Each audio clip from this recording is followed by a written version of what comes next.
नमस्कार, आप देख रहे हैं न्यूज़ 69 चैनल और मैं हूं आपके साथ अंकिता। चलिए रुक करते हैं खबरों की ओर। सुप्रीम कोर्ट के एससी आरक्षण में क्रीमी लेयर लागू करने की इजाजत देने के खिलाफ पूरे देश में दलित आदिवासी संगठनों ने भारत बंद का आह्वान किया है। जबलपुर में भी बंद का मिला-जुला असर देखा जा रहा है। शहर की कुछ दुकान जहां बंद रही तो वहीं ग्रामीण क्षेत्र में बंद का असर नहीं दिखा।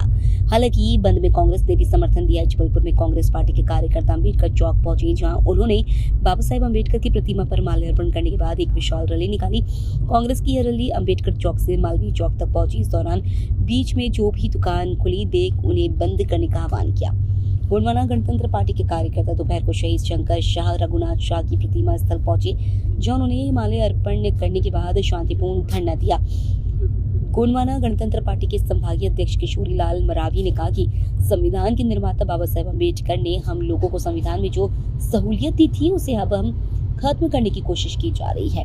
खासतौर पर 2014 के बाद से आई सरकार ने उन्होंने कहा कि संविधान में जो बदलाव किए जा रहे हैं उसमें इस तरह की परेशानी हो रही है कि जल जंगल जमीन नहीं मिल रही है, जिसका जीता जाता उदाहरण अब देखने को मिला है।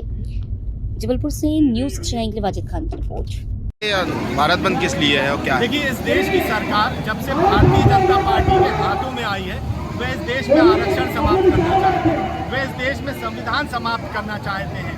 आरएसएस जो कि जिस रिमोट से भारतीय जनता पार्टी और भारतीय जनता पार्टी की सरकार चलती है, अनेकों मंच पे समय समय पर आरक्षण के खिलाफ बात कर चुके हैं, अनेकों मंच पर संविधान के खिलाफ बात कर चुके हैं, मगर अब पानी सर से ऊपर हो गया है। बाबा साहब अम्बेडकर जिनने हमको ये मौलिक अधिकार दिए थे, जो अधिकार गरीब को है वही अधिकार इस देश के अमीर को है। बाबा साहब अम्बेडकर ने एक व्यवस्था दी थी कि समाज का समाज में अंतिम पंक्ति में बैठा व्यक्ति जो कहीं पिछड़ गया था वो मुख्य धारा में कैसे आ सके, उसके लिए आरक्षण की व्यवस्था दी थी। मगर इन पूंजीपतियों के हाथों में गिरवी सरकार इस आरक्षण व्यवस्था को खत्म करना चाहती है, संविधान को खत्म करना चाहती है।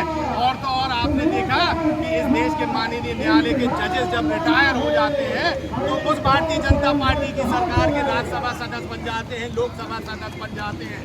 साफ तौर पे इस लोकतंत्र को समाप्त करने के लिए एक बड़ी साजिश भारतीय जनता पार्टी और आरएसएस कर रही है। और आरएसएस का पुराना इतिहास रहा है कि आरएसएस हमेशा देश के विरोध में काम कर रहा है। जब अंग्रेज भी इस देश में थे, अंग्रेजों की मुखबरी करती थी, और जब अंग्रेजी विरोधी ताकतों ने इस देश को आजाद कराया तो कैसे लोकतंत्र में घुस के इस देश को कमजोर किया जाए, इस मानसिकता के साथ भारतीय जनता पार्टी और आरएसएस इस देश में काम कर रही है। मगर हम तमाम अम्बेडकरवादी लोग, हम तमाम अम्बेडकर के दीवाने, हम तमाम कम्युनिस्ट, तमाम सोशलिस्ट लोग, तमाम कांग्रेसी लोग उस तुगलकी फरमान, उस तुगलकी निर्णय, उस आदेश के खिलाफ सड़कों पर उतरे हैं। आज इस तर्ज पर 21 तारीख को भारत बंद का आह्वान किया था।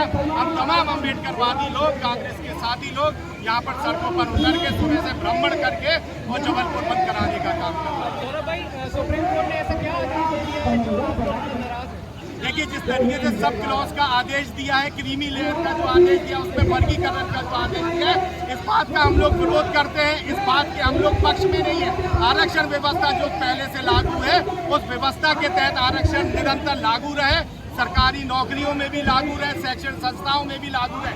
आपने देखा किस तरीके से उत्तर प्रदेश में इस आरक्षण की धज्जियां उड़ाई गई हैं। ये तमाम बातें जो माननीय न्यायालय ने कही और जो सरकार जो कह रही है उसका हम लोग विरोध करते हैं।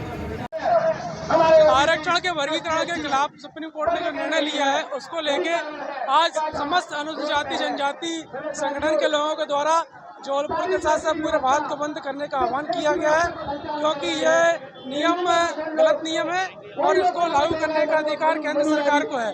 और केंद्र सरकार में जो संसद में सत्र लाएगी और राष्ट्रपति इसको अनुमोदन देंगे, उसके बाद इस नियम को लागू कर सकते हैं। ये जो निर्णय लिया है उसके खिलाफ में सारे अनुसूचित जाति जनजाति के वर्ग एकजुट है, आज सड़क पर उतर के विरोध प्रदर्शन कर रहे हैं। इसी तरह की और खबरें देखने के लिए बने रहे हमारे साथ, देखते रहिए न्यूज़ 69 चैनल। जब तक के लिए धन्यवाद।